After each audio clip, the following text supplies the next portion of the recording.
Welcome back to another session of RNA biology, and we were discussing about the advantages of having intron, and the answer is introns are indeed important in multiple ways. One is for expression of genes and also for creating diversity, plenty more, and we will see them, address them one by one, because in a nutshell we can say introns are extremely important, and eukaryotes, credit goes to introns to a great extent compared to prokaryotes.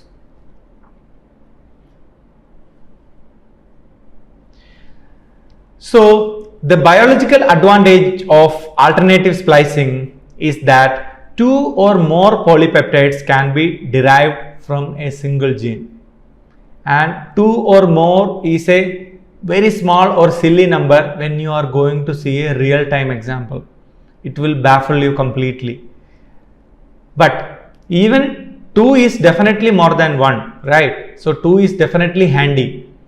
So alternative splicing minimum assures that there are 2 proteins coming from 1 gene, and hence with less number of genes you are able to do more. Coming back to the example which I told you, with assumed 23,000 genes you are able to perform the task of, or you are able to make a complex organism that will require at least 1 lakh genes.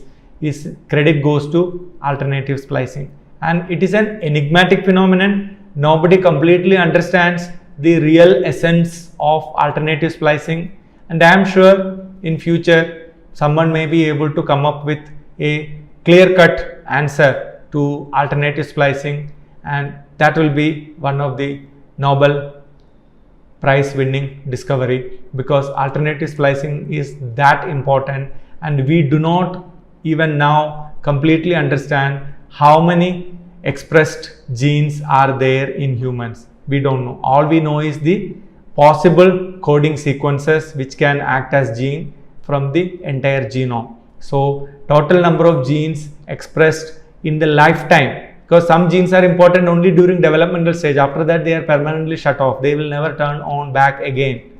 So it is very tricky and very difficult to identify that which are the genes, what are the possible alteration or alternative versions possible from a gene in a simplistic form, especially in human.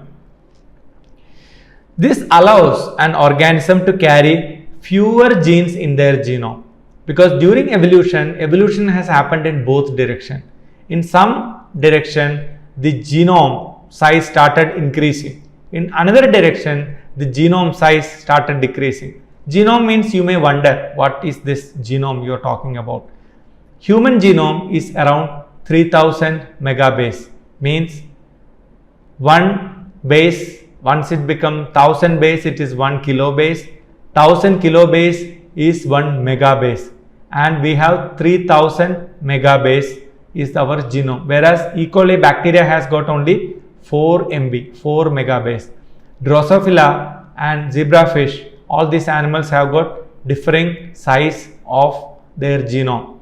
Like some animals have got extremely large, say for example axolotl, which is a model organism which has got 12 times bigger than human genome. That means 3000 into 12, that is the size of axolotl genome, whereas zebrafish have got only 1700 MB, which is almost half of human genome.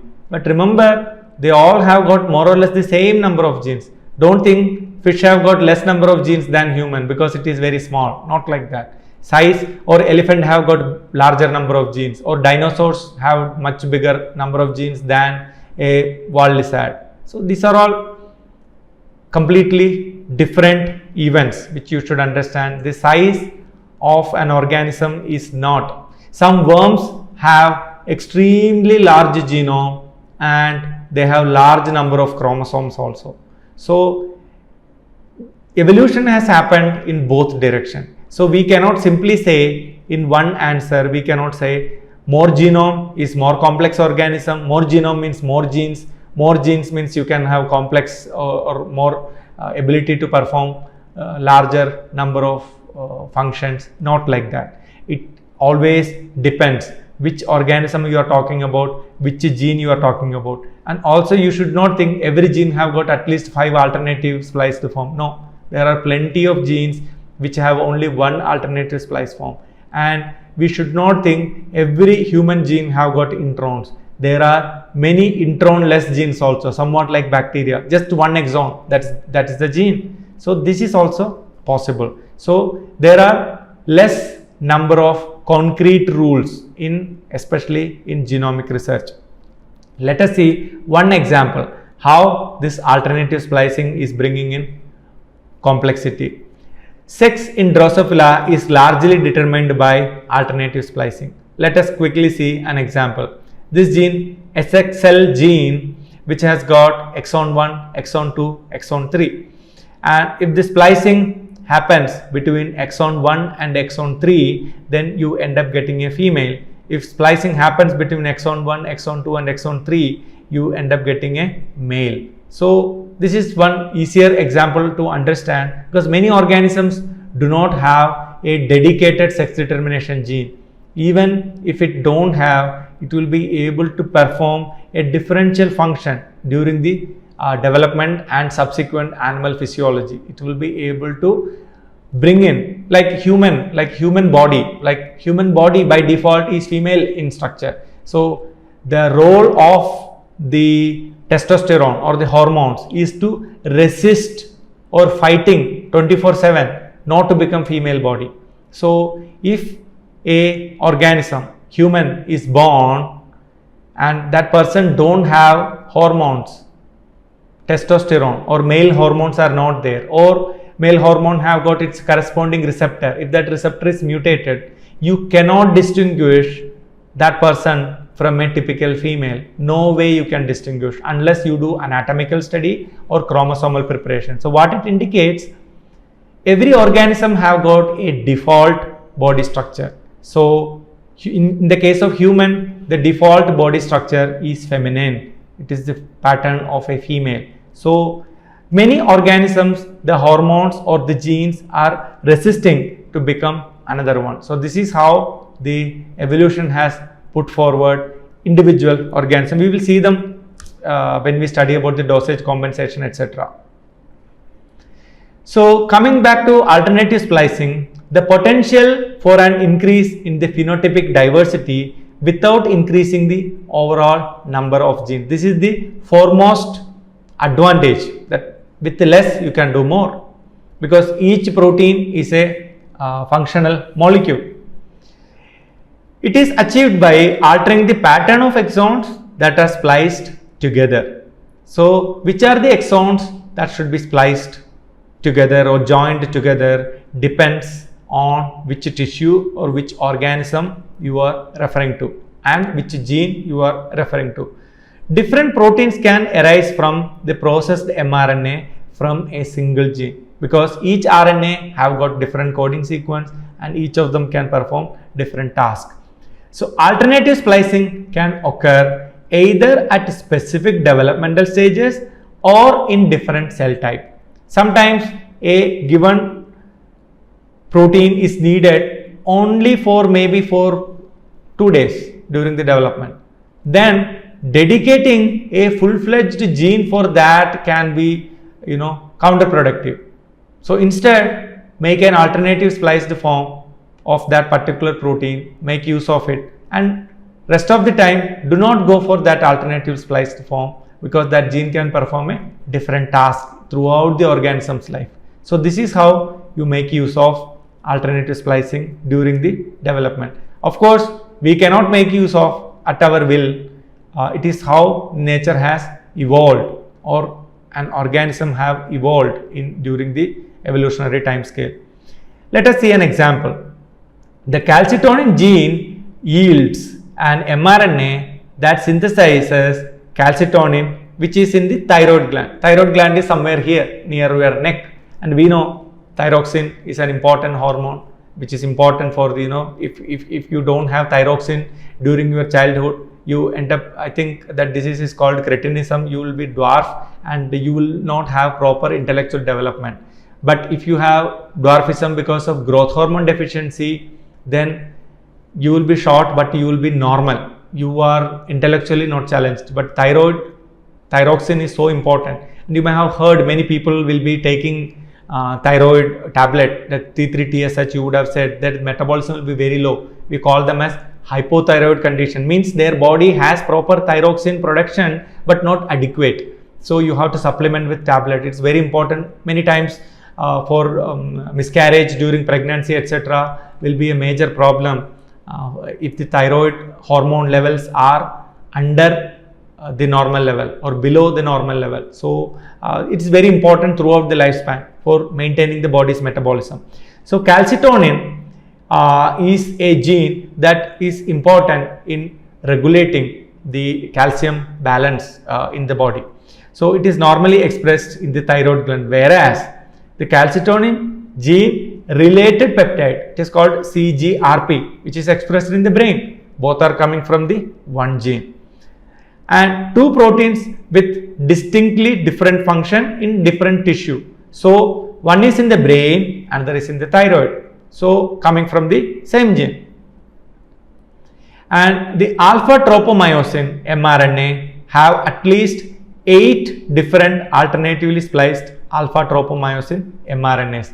This is something interesting and very important for us to keep in mind, because several structural proteins, because tropomyosin, troponin, these are all structural proteins in the muscle. Like you have muscle contraction, you are able to move your hand, finger, your facial muscles are moving. I am able to give a lecture. All credit goes to muscle contraction happening at different parts of my body. So you need to have structural proteins to perform the task. So heart have a different type of muscle, and my skeletal muscle have got a different type of muscle, my blood vessels have a different type of muscle. So we will not go into those details, but understand structural proteins often need more diversity than an enzymatic protein or a hormonal protein, because they have to perform differentially in different tissue. So one example is alpha tropomyosin, which is a structural protein. Structural protein means which provides structural feature or that provides function because of its structure. If an enzyme, say salivary amylase, it doesn't provide any structural advantage, it provides a functional advantage. When you eat chapati and if you chew it, salivary amylase act onto the starch and convert it into glucose. It's a function. Whereas structural protein, it has to be there in order to perform a task. So structure related function. So we usually call them as a structural protein. So alpha tropomyosin is a structural protein, but it can give rise to, mRNA can give rise to 8 different alternatively spliced alpha tropomyosin mRNAs and subsequently that much different proteins. Let us see how this is done. We will see the calcitonin example also. So this is an example of rat calcitonin. It has got a 5' non-coding exon and it has got common region coding exon C1 and C2, and then you have another big exon and followed by a poly A tail, and we call it calcitonin coding exon. And then you have downstream, remember you have a poly A site, and then downstream you have a unique exon, that is CGRP coding exon, and then you have a CGRP non-coding exon, you have a poly A site. So what do we understand? You have a common region, first exon, second, third, fourth, like that, but you have 2 different poly A sites. So during transcription, what it happens, the pre-mRNA, you have this 5' non-coding exon capping happened, and you have proper splicing C1 to C2 and calcitonin specific, and the poly A site is made use of, and it goes smooth, and you end up getting calcitonin mRNA. In the thyroid cells, you have 5' cap C1, C2 calcitonin and poly A tail, it goes smooth. Whereas in brain, what happens, it completely skips this calcitonin, it includes as a big intron. So it rather makes use of the CGRP. Remember, it has got this non-coding exon C1 and C2 common, non-coding exon C1, C2 common, but this calcitonin region is now replaced by CGRP because calcitonin region is skipped, and this polyasite was not used in the brain because it is masked, and the second polyasite is made use of, and you end up getting CGRP RNA. Then comes alternative splicing and its other features. Many defects in the beta globin genes are known to exist, leading to beta thalassemias. You may have heard about this disease condition because pregnant women are often screened for the embryonic baby whether it is vulnerable for beta thalassemia. So parents usually their blood sample will be tested, so to check it whether they are vulnerable for beta thalassemia by gene sequencing, etc. Some of these defects can be caused by mutations in the sequences of mRNA required for intron recognition, and therefore it can result in abnormal processing of beta globin primary transcript. When beta globin is abnormally processed, you will have a defective, less functional or non-functional hemoglobin. So beta thalassemia arises from this defective hemoglobin structure. Like I gave an example of sickle cell anemia, and like that beta thalassemia is also a structural defect in the globin. So globin is an important component of hemoglobin and also in the formation of the RBCs. And let us see some real classic example of Drosophila, and the gene name is DSCAM. What is DSCAM? Drosophila cell adhesion molecule. That is what DSCAM gene. It contains thousands of possible splice variants.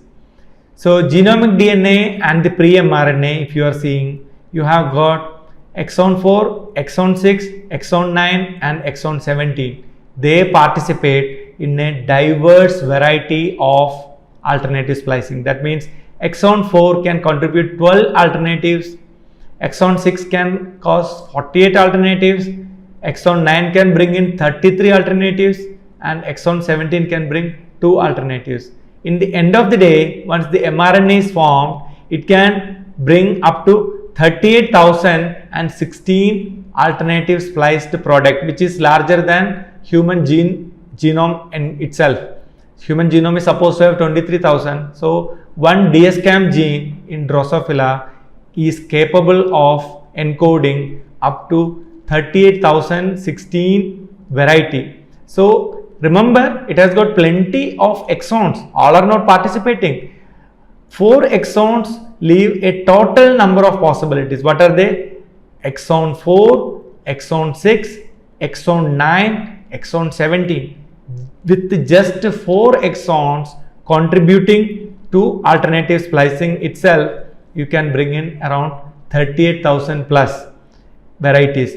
The protein variants are important for the wiring the nervous system and immune response. So during the development of a complex organism like human, you can imagine how much diverse, how much variety of proteins will be needed if a nervous system of Drosophila require the cell adhesion molecule DSCAM of up to around 38,000 different varieties. So it is just a question of being detected. It is not a question of if. No question exists if there is an alternative splice method of introducing complexity in human. It is just a question of how many and when these are alternatively spliced. So let us see the splicing once again for our easier understanding. During the mRNA splicing, the first step is the 2' hydroxyl of the adenosine residue at the branch point attacks the phosphate bond at the 5' splice site to release the 5' exon and to form an intermediate lariat of the intron. Intron is still remaining attached to the second exon, which at the 5' end of the intron is attached to the adenosine at the branch point, that is in the intron. And this pairing is 5' 2' phosphodiester bond, that is the lariat. And during the second step, the 3' hydroxyl of the 5' exon, because 5' exon is now completely free, but it is not releasing, credit goes to the snRNA or the spliceosomal machinery.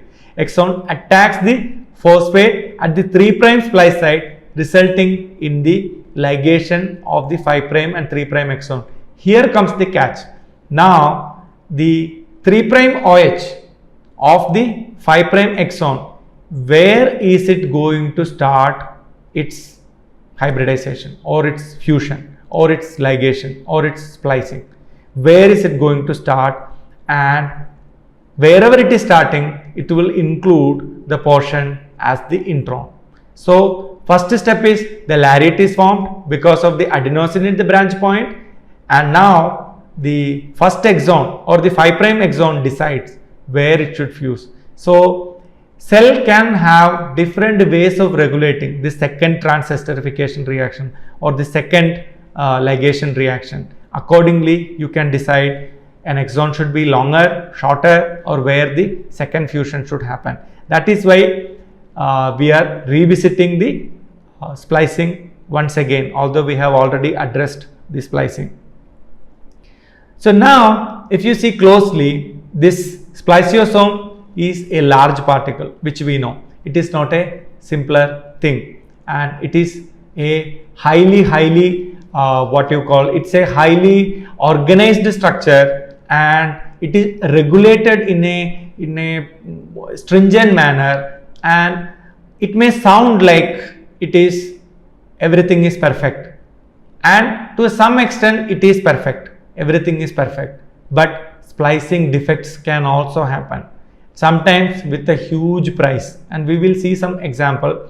Let us see more in detail that why we call spliceosome as complex. Some examples will make you understand better.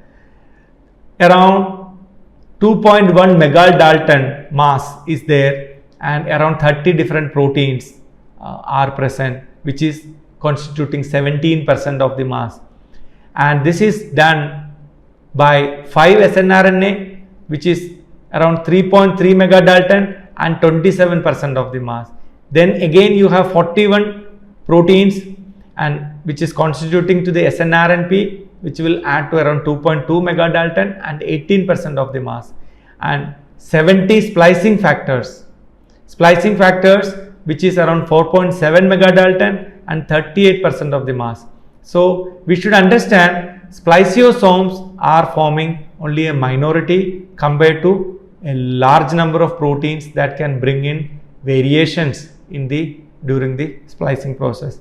So we are seeing here quickly the splicing, that is exon 1, exon 2 and the intron 1, and you know U1 and U2 binds. U1 binds in exon 1 and intron 1 boundary, U2 binds in the branch point, and then the complete spliceosome assembled once U1 and U2 are paired and cleaves the transcript at the 5' splice site, because the assembly of the spliceosome causes a bending, because unless the intron is bent, you will not be able to form the lariat, and the lariat is formed here. The 5' end of the intron 1 is joined to the A in the branch point and to form the lariat structure, and the U1 and U4 are now released, and now you have to have the second transesterification reaction. The 3' splice site is cleaved at the 5' end of the exon 2 and is joined to the 3' end of the exon 1, and the lariat shaped intron is now released and it is free to go, and the exon 1, the 3' OH of the exon 1 has to be very crucial in deciding that where the fusion has to happen at what point onto the exon. So the nuclear splicing involves the so-called transesterification reaction. You are seeing this splicing in a less complex structure. You have got this A, it has got this branch point OH, and this OH is 2' OH.